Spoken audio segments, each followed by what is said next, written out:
환영합니다. 영국의 희극 배우 찰리 채플린이라고 하는 사람이 있는데 혹시 아십니까? 다들 보신 줄 압니다. 저도 찰리 채플린 흉내를 내면서 그렇게 지나곤 했었는데요. 뒤뚱거리며 참 재미있게 코미디를 하는 그 찰리 채플린의 일화 가운데 이런 이야기가 하나 있습니다. 어느 날 찰리 채플린이 혼자 길을 가고 있는데 어느 영국의 시골 마을에 가게 되었을 때 그 장터에서 대회가 열리는 것을 보았습니다. 무슨 대회냐면 찰리 채플린 흉내내기 대회입니다. 장난기가 발동한 찰리 채플린이 자신의 신분을 밝히지 않고 그 찰리 채플린 흉내내기 대회에 참가하게 됐습니다. 결과가 어떻게 되었을까요? 3등을 했습니다. 놀랍게도 찰리 채플린보다 더 찰리 채플린 같은 사람이 2명이나 더 있었던 것이죠. 어쩌면 이 세상이 그런 것과 비슷한 것이 아닐까 싶습니다. 가짜가 진짜처럼 판치고 다니는 그런 세상에 우리가 살고 있는 것인데, 그것은 사회 각 분야에서 각 영역에서 그런 일들이 많이 발생하는 게 아닐까 싶습니다. 오늘 본문의 말씀은 예수님께서 무엇이 진짜 믿음인가 라고 하는 것에 대해서 가르쳐 주신 예수님의 말씀입니다. 예수님께서는 우리가 외형적으로 신앙 고백을 하는 것이 진짜 믿음이 아니라 참된 믿음이 무엇인가? 참된 믿음은 겉으로 나타나는 외형적인 표현이 아니라 주님의 말씀을 듣고 그 말씀에 따라 순종하는 것, 그 말씀에 따라 행하는 자가 참된 믿음을 가진 것이라고 오늘 말씀해 주고 계십니다. 이 말씀을 보면서 우리가 오해하지 말아야 하는 것이 있다고 한다면, 그러니까 우리가 행위로 구원받는 것이라고 말할 수는 없습니다. 성경 전체의 가르침은 무엇을 이야기합니까? 우리 인생들이 행위로서는 구원받을 수 없다고 하는 것을 가르쳐 주고 있는 것이죠. 우리가 아무리 노력하고 아무리 최선을 다한다고 할지라도, 우리가 아무리 의롭게 살려고 한다고 할지라도 하나님의 기준에 비추어 보면 우리는 한없이 부족한 것이죠. 완벽한 사람이 없는 것이죠. 그래서 우리 가운데 그 누구도 하나님 앞에 당당히 나아가서 내가 이렇게 완전한 사람이라고 말할 수 있는 사람은 단 한 사람도 없다고 하는 것이 성경 전체에서 가르쳐주는 그런 교훈이라 하겠습니다. 그러면 우리가 어떻게 구원을 받는가? 어떻게 구원을 받게 되는 것이죠? 하나님의 은혜로 구원을 받는 겁니다. 우리가 불완전해서 너무나도 부족해서 하나님 앞에 감히 나아갈 수 없는데, 하나님께서 우리들에게 손을 내밀어 주신 것이죠. 우리를 불쌍히 여겨 주셔서 우리를 건져 주신 것이죠. 예수 그리스도께서 십자가에 못 박혀 죽으심으로 말미암아 내 대신에 내가 지었던 모든 죄값을 치르시고 우리를 살려주시는 그 은혜 때문에 우리가 구원을 받고, 그 주님의 은혜를 믿음으로 그 구원을 우리의 것으로 만든다고 하는 것이 성경 전체에서 가르쳐주고 있는 구원의 진리라고 하겠습니다. 그런데 오늘 예수님께서 하시는 말씀은 우리가 무엇으로 구원을 받는가에 대한 질문이 아니라 참된 믿음이 무엇인가에 대한 질문을 예수님께서 답해 주고 있는 겁니다. 무엇이 참된 믿음일까요? 그것은 겉으로만 외형적으로 나타나는 것이 참된 믿음이 아니라 하나님의 말씀을 들었을 때 그 말씀을 나의 것으로 받아들이고 신실하게 순종하는 자, 하나님의 말씀대로 살려고 하는 그 사람이 참된 믿음이라고 하는 사실을 오늘 우리가 분명하게 기억할 수 있기를 주님의 이름으로 축원합니다. 이제 6월 3일이면 지방선거를 하게 될 텐데요. 지난 금요일과 토요일 날 벌써 선거를 하셨죠? 벌써 하셨습니까? 보니까 선거율이 굉장히 높더라고요. 투표율이 높더라고요. 아무튼 지방선거가 있는데 지방선거가 있을 때마다 그리고 전국적인 선거가 있을 때마다 수많은 정치인들이 나서서 이야기를 합니다. 내가 여러분들을 위해서 봉사하겠습니다. 이 나라를 위해서 섬기겠습니다. 이야기하는데 그 말만 들으면 전부 다 애국자인 것 같아요. 전부 다 훌륭한 지도자인 것 같아요. 예전에 제가 택시를 타고 가면서 어떤 택시 운전사가 농담조로 하는 이야기를 들었는데 그분이 하는 말씀이 이번에 나온 후보들 모두가 다 당선됐으면 좋겠대요. 한 명이 아니라 다 뽑아줬으면 좋겠대요. 왜? 그 사람들이 하는 이야기를 들어보니까 다 좋다는 거예요. 그러니까 다 뽑아줬으면 좋겠다. 모든 사람들이 당선되었으면 좋겠다. 그렇게 농담을 하시던데 사실 그 농담의 그 뒤에는 아주 중요한 뼈가 숨어 있는 것이죠. 말은 그렇게 하는데 정말 그대로 행할 사람은 누가 있을까라고 하는 자조적인 목소리가 아닐까 싶습니다.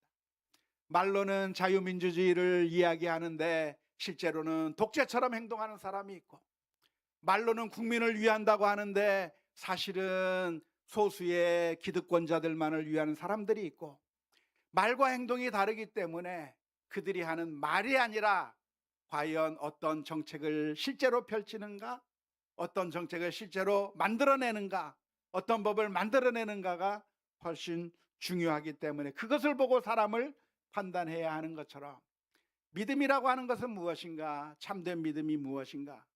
많은 사람들이 내가 주님을 믿는다고 말하고 내가 하나님의 백성이라고 말하지만 참된 믿음이 무엇인가? 그것은 단순히 외형적으로 믿음을 표현하는 것이 믿음이 아니라, 그것이 참된 믿음이 아니라 예수님께서는 그 말씀대로, 하나님의 말씀대로 따라 순종하는 것이 참된 믿음이라고 가르쳐 주신 이 말씀을 오늘 이 시간 기억하며 묵상할 수 있기를 주님의 이름으로 축원합니다. 오늘 이 말씀 가운데서 우리가 생각해 볼 수 있는 것이 있다고 한다면 참된 믿음이라고 말할 수 없는 것이 무엇인가를 한번 생각해 보았으면 좋겠습니다. 우리는 이것이 참된 믿음이라고 착각하기 쉬운데 참된 믿음이 아닌 것이 무엇입니까? 그것은 열정이 있는 것이 참된 믿음이라고 하는 것을 증명하지 않습니다. 물론 참된 믿음을 가지고 있다고 한다면 열정이 나오는 것이 당연하겠지만 열정이 있는 것만으로는 그 믿음이 진짜 믿음인지 알 수 없다고 하는 이야기입니다. 마태복음 7장 21절 말씀에서 예수님께서는 말씀해 주셨습니다. 나더러 주여 주여 하는 자마다 다 천국에 들어갈 것이 아니요 다만 하늘에 계신 내 아버지의 뜻대로 행하는 자라야 들어가리라. 무슨 이야기입니까? 진짜 믿음이 무엇인가? 진짜 믿음은 주여 주여 하면서 열정적인 믿음을 보이는 것처럼 보이는 게 그게 진짜가 아니라 그거 위에 참된 믿음이란 무엇인가? 하나님의 뜻대로 행하는 것이 참된 믿음이라 말씀하고 계시는 것이죠.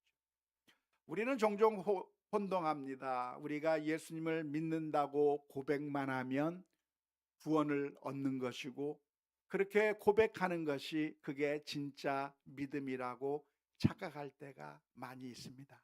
그런데 정말 그렇습니까? 내가 예수님을 믿는다고 고백하면 그 사람은 구원받는 것일까요? 어떻습니까? 성경에 보면 그렇다고 표현하고 있는 말씀이 있습니다. 어떤 말씀이죠?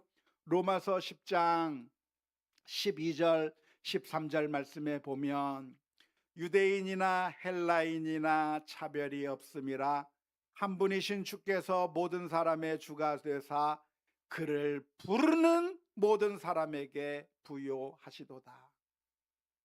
누구든지 주의 이름을 부르는 자는 구원을 받으리라. 로마서 10장 13절의 말씀 가운데 누구든지 주의 이름을 부르는 자는 구원을 얻는다고 이야기했으니까, 예수님을 부르기만 하면, 예수님을 믿는다고 말하기만 하면 그것이 진짜 믿음이요, 그것이 구원받는 믿음이라고 착각하기가 쉬워요. 그런데 정말 그런가요? 아니에요. 로마서 10장 13절에서 말씀하고 있는 것은 부르기만 하면 다 구원받는다고 하는 이야기가 아니라, 유대인이나 헬라인이나 누구든지 참된 믿음이 있다고 한다면 구원받는 것이지, 사람이 인종에 의해서 차별받는다고 하는 그런 의미가 아닙니다. 유대인만 구원받는 것이 아니라, 돈 있는 사람만 구원받는 것이 아니라, 성년들만 구원받는 것이 아니라, 유대인이 아닌 이방인들도 남자가 아닌 여자라고 할지라도, 돈 있는 사람이 아니라 돈이 없는 사람이라고 할지라도, 지식이 있는 사람이 아니라 지식이 없는 사람이라고 할지라도, 그 누구라도 예수님을 믿고 영접하는 자가 구원을 받는다고 하는 의미에서 누구든지 주의 이름을 부르는 자는 구원을 받는 것이라고 말씀하고 있지만, 단순히 부른다고 하는 것 자체가 구원을 보장하는 것은 아닙니다. 오늘 예수님께서 하시는 말씀 가운데 사람이 주여 주여 한다고 해서 구원을 받는 것이 아니라, 그 하나님의 말씀대로 행하는 자가 구원을 얻는다고 말씀하신 것을 기억해야 될 줄로 믿습니다. 우리는 종종 생각하기를 열정이 있으면 진짜 믿음을 가진 것이라고 착각하기가 쉽습니다. 그렇게 착각하는 이유는 믿음이 있다고 한다면 열정이 반드시 따라 나오기 때문에 그렇습니다.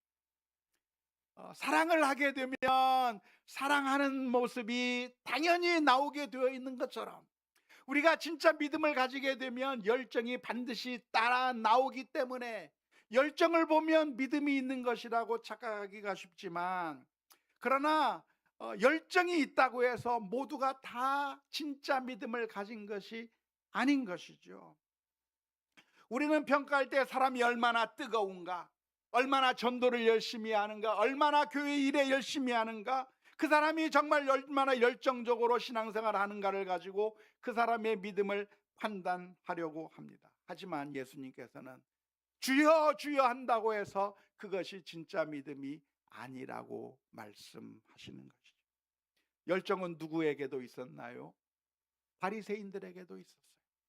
바리새인들은 기도하는 데 열정이 있었고, 금식하는 데 열정이 있었고, 금식하는 데 열정이 있었어요. 하지만 예수님께서는 그들을 바라보시면서 화 있을진저 외식하는 자들아 하면서 책망하셨는데요. 왜냐하면 그들이 열정은 있었지만 진정으로 하나님을 사랑하는 마음이 그 마음 가운데 없었기 때문이고, 하나님의 말씀대로 순종하는 모습을 볼 수가 없었기 때문입니다.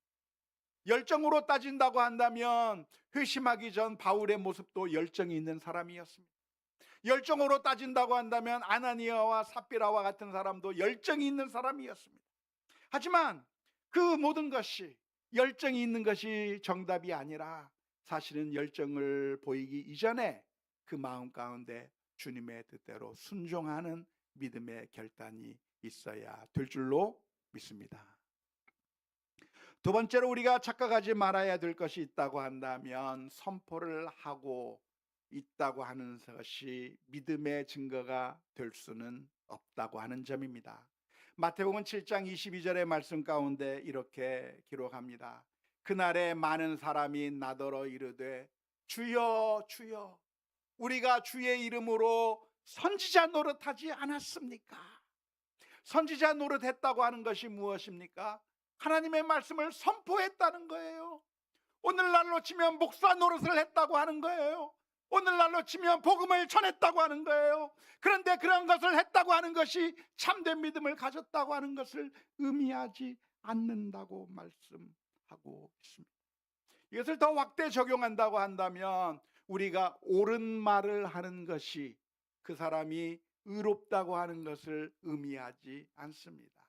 많은 사람들이 의를 주장하고 정의를 부르짖지만 그렇게 정의를 부르짖는다고 하는 것이 그 사람이 정의롭다고 하는 것을 의미하지는 않습니다. 왜 그렇습니까? 맥스 루케이도라고 하는 사람은 말하기를 우리가 다른 사람의 약점에 대해서 말하는 순간 우리는 나의 약점에 대해서는 생각할 필요가 없어지게 된다라고 말을 했는데요. 사람들은 왜 정의를 부르짖는가? 정의를 부르짖으면 내가 정의로워진 것처럼 착각하고 그래서 나의 더러움을 감출 수 있기 때문에 그렇게 되는 것이죠. 오늘날도 역시 마찬가지입니다. 우리가 복음을 전하는 것이, 내가 전도를 한다고 하는 것이, 그것이 내가 참된 믿음을 가지고 있다고 하는 것을 나타내는 것이 아닌 것이죠. 누구든지 말은 할 수 있어요. 누구처럼? 가룟 유다처럼 말할 수 있는 거죠. 가룟 유다는 한 여인이 향유를 깨뜨려 예수님에게 부었을 때 가룟 유다는 아주 놀라운 말을 했습니다. 어찌하여 이 향유를 허비하느냐? 이 향유를 팔아 300데나리온을 얻어서 그것으로 가난한 자들을 도와줄 수 있지 않았겠느냐? 얼마나 멋있는 말이에요. 얼마나 감동적인 말이에요. 우리가 허비할 것이 아니라 가난한 자들을 도와줘야 된다. 가난한 자들을 도와주는 것이, 굳이 하는 것이 좋다고 하는 그 말, 어쩌면 가장 감동적인 말인데 성경은 분명하게 이야기합니다. 뭐라고 이야기하죠? 저는 도적이라. 저는 그것을 훔쳐 가밀어라 라고 표현하고 있는 거예요. 오늘날 수많은 사람들이 정의를 부르짖고 복음을 이야기도 하고 선교를 말하기도 하지만, 그러나 사실 그 뒤에서 참된 믿음을 가지고 있는가, 정말 바른 믿음을 가지고 있는가는 별개의 문제라고 하는 사실을 우리가 분명하게 기억해야 될 것이고, 그러한 선포의 화려함 속에 우리가 숨어서 나의 더러움을 감추려고 하고 있지는 않은지, 날마다 우리 자신의 모습을 돌아보는 우리 모두가 되어야 될 줄로 믿습니다. 뿐만 아니라 기적이 나타나고 간증이 있다고 하는 것이 그 사람이 참된 믿음을 가지고 있다고 하는 증거가 아닙니다. 다시 마태복음 7장 22절의 말씀을 보면 하반절에 이렇게 표현합니다. 주의 이름으로 귀신을 쫓아내며 주의 이름으로 많은 권능을 행하지 아니하였나이까 하리니. 많은 사람들이 주님 앞에 나타나서 이야기를 하는 겁니다. 주님, 제가 주의 이름으로 권능을 행했습니다. 기적이 나타났습니다. 우리들의 삶 가운데 기적이 나타나고 방언이 나타나고 또한 여러 가지 놀라운 신비한 일들이 일어나고 기도의 그런 경험들이 있다고 한다면, 기도 응답의 경험들이 있다고 한다면 그게 참된 믿음일까 생각하기가 쉽습니다. 그래서 어떤 사람들을 보면 목사님 저도 방언을 하고 싶어요. 그것만 하면 내가 참된 믿음이 될 것처럼 그렇게 생각하기가 쉬운데 그게 아니라 귀신을 내어 쫓은들, 그러나 그것이 가짜 믿음이 될 수가 있다. 기도의 응답에 어떤 간증들이 있다고 한들 그것이 가짜 믿음이 될 수 있다고 주님께서 말씀하고 계시는 겁니다. 신명기 13장 1절에서부터 3절 말씀에 주님께서는 경고하셨습니다. 너희 중에 선지자나 꿈꾸는 자가 일어나서 이적과 기사를 내게 보이고 그가 내게 말한 그 이적과 기사가 이루어지고 너희가 알지 못하던 다른 신들을 우리가 따라 섬기자고 말할지라도 너는 그 선지자나 꿈꾸는 자의 말을 어떻게 하라? 청종하지 말라. 이는 너희 하나님 여호와께서 너희가 마음을 다하고 뜻을 다하여 너희 하나님 여호와를 사랑하는 여부를 알려하사 너희를 시험하심이니라. 기적이 이루어진다고 말하고 역사를 말하면서 우리를 현혹하게 할 때 가짜 선지자가, 가짜 목사가, 가짜 영적인 지도자들이 나타나서 그런 일들을 할 때 거기에 속아 넘어갈 것이 아니라 참된 믿음이란 무엇인가, 그 사람의 모습, 말이 아니라 기적들이 아니라 과연 하나님의 말씀에 신실하게 따르고 있는가를 우리가 확인해 보아야 될 줄로 믿습니다. 1740년대에 미국의 뉴 잉글랜드 노스햄튼 지역에서 목회를 하셨던 조나단 에드워즈 목사님이라고 하는 분이 계십니다. 미국의 영적 대각성 운동을 일으켰던 아주 유명한 목사님인데요. 그분의 영향력은 지금도 굉장히 많고 많은 사람들이 그분의 글과 이런 것에 많은 영향을 받은 목사님이 계시는데, 그 목사님이 그 당시에 했던 설교, 그리고 그 설교를 묶어서 책으로 냈던 그 책이 지금 우리나라 말로 번역이 되어서 출간되었는데요. 신앙 감정론이라고 하는 책이 있습니다. Religious Affection이라고 하는 책이 있는데, 그 책이 너무나도 유명한 책이고, 그 책이 우리가 참된 믿음이 무엇인가에 대해서 써놓은 아주 중요한 책입니다. 여러분들에게 소개를 해드리고 싶기는 하지만 솔직하게 말씀드리면 재미가 하나도 없어요. 오늘날에는 짧은 문장, 그리고 간단하고 예화도 섞이고 하는 그런 책이 있어야 읽기가 쉬운데, 이렇게 두꺼운 책에 한번 읽으려고 하면 너무나도 복잡해서 신학자나 목회자들도 읽기가 굉장히 어려운 책인데요. 그런데 그 책의 내용에 보면 무슨 내용이 있냐면, 우리의 참된 믿음의 증거가 무엇인가, 내가 구원받았다고 하는 증거가 무엇인가에 대해서 그 책에서 이야기하면서 무슨 이야기를 하냐면, 지적인 면에서, 그리고 감정적인 면에서, 의지적인 면에서 우리가 오해하지 말아야 된다. 먼저 지성적인 면에서 내가 구원을 받았다고 확신하는 것, 다른 사람들이 당신은 구원받았습니다라고 말하는 것, 그런 것을 내가 알고 있다고 하는 것이 내가 구원받은 증거가 될 수 없다고 이야기합니다. 감정적인 측면에서 내가 어떤 통제할 수 없는 그런 감정에 격한 것을 내가 경험하게 되는데, 그런 것이 내가 만들어낸 것이 아니라 자연스럽게 내게 감정이 일어나고, 그 감정이 연속적으로 일어난다고 해서 그것이 내가 구원받은 증거가 될 수 없다고 이야기를 합니다. 의지적인 면에서 내가 신앙적인 일에 열정을 내고 사랑을 표현하고 신앙적인 그런 일들을 많이 한다고 하는 그런 의지적인 모습을 보인다고 하는 것이 그 사람이 진짜 믿음을 가지고 구원받은 사람이라고 하는 것을 증거하는 것이 아니라고 이야기합니다. 우리가 생각하던 것에 정반대로 이야기하고 있는 거예요. 그러면서 참된 구원을 받았다고 하는 그 증거가 무엇인가, 참된 믿음의 증거가 무엇인가에 대해서 설명을 했는데, 그것은 성령님의 내주하심으로 말미암아 내 마음에 변화가 일어나는 것이, 그게 참된 구원의 증거요, 참된 믿음의 증거라고 이야기합니다. 하나님에 대해서 참된 지식을 얻게 되고 구원에 대한 깊은 확신을 가지게 되며, 그리고 하나님을 사랑하고 하나님의 거룩하심에 대한 갈망들이 내 마음 가운데 있고, 그리고 더 구체적으로는 성품의 변화가 일어나야 한다는 것이죠.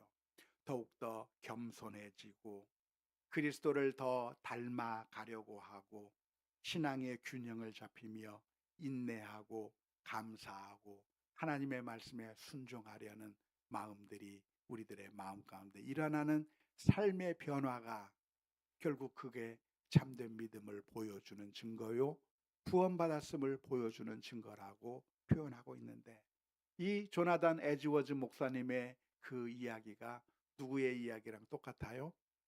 예수님의 말씀이랑 사실은 똑같아요. 마태복음 7장 21절의 말씀 가운데서 나더러 주여 주여 하는 자마다 다 천국에 들어갈 것이 아니요 다만 하늘에 계신 내 아버지의 뜻대로 행하는 자라야 들어가리라 라고 하셨던 그 주님의 말씀, 그 말씀이 오늘 이번 한 주간 동안 살아가는 동안에 늘 마음속에 새기고 묵상할 수 있기를 주님의 이름으로 축원합니다. 예수님께서는 그 믿음의 차이에 대해서 뭐라고 말씀하시냐면, 마치 반석 위에 지은 집과 모래 위에 지은 집의 차이로 말씀해 주셨습니다. 집을 반석에 짓나요? 이해가 잘 안 되죠. 모래 위에 짓는 사람도 있나요? 이해가 잘 안 되겠습니다마는, 오늘날로 하자면 그 집을 지을 때 기초를 아주 단단하게, 단단한 그 기초 위에 집을 세우면 안전하죠. 땅을 그냥 땅 위에다 그냥 집을 짓는 것이 아니라 깊게 파서 아주 집안이 단단한 부분까지 내려서 그 위에 콘크리트를 깔고 집을 지어야 그 어떠한 상황 가운데서 집이 흔들리지 않고 잘 서 있게 되는 겁니다. 하지만 그렇게 하지 않고 연약한 집안 위에 비가 오거나 그러면 쓸려 나갈 수 있는 그런 연약한 집안 가운데 집을 세워 놓는다고 하면, 홍수가 나거나 그렇게 되면, 지진이 일어나거나 하면 완전히 무너질 수밖에 없는 것이죠. 당시 유대 사회에서는, 그 중동 지방에서는 갑자기 비가 내려서 갑자기 물이 흐르게 되는 경우가 있는데, 그런 와디 가운데 집을 지어 놓게 된다고 하면 비가 안 올 때는 괜찮은 것 같아요. 평상시에는 이런 집이나 저런 집이나 다 똑같아 보이지만, 그러나 비가 왕창 내렸을 때는 와디에 세워놓은 그 간헐적인 그 물이 흐르는 곳에 세워놓은 집은 완전히 무너지게 되는 것처럼, 우리가 믿음을 나의 겉모습에 세워놓고 그것으로 만족할 것이 아니라, 우리가 주님을 더욱더 묵상하고 하나님의 말씀에 순종하는 가운데 우리의 믿음을 든든한 믿음의 반석 위에 세우는 우리 모두가 다 되어야 될 줄로 믿습니다. 왜 그렇게 해야 되나요? 하나님께서도 우리를 진정으로 사랑해 주셨기 때문에, 우리를 향해서 그냥 내가 너희를 사랑한다 하고 끝내버린 것이 아니라, 우리를 진실로 사랑하셔서 하나밖에 없는 그 아들을 우리 위에 내어주시고 우리를 위하여 그 모든 죄를 감당하게 하시는 그 하나님의 놀라운 사랑을 우리가 받았는데, 오늘 우리들의 삶 가운데서 참된 믿음, 주님의 뜻에 따라 순종하는 그 믿음으로 인해 참된 믿음의 반석 위에 세워지는 우리 모두가 다 될 수 있기를 주님의 이름으로 축원합니다.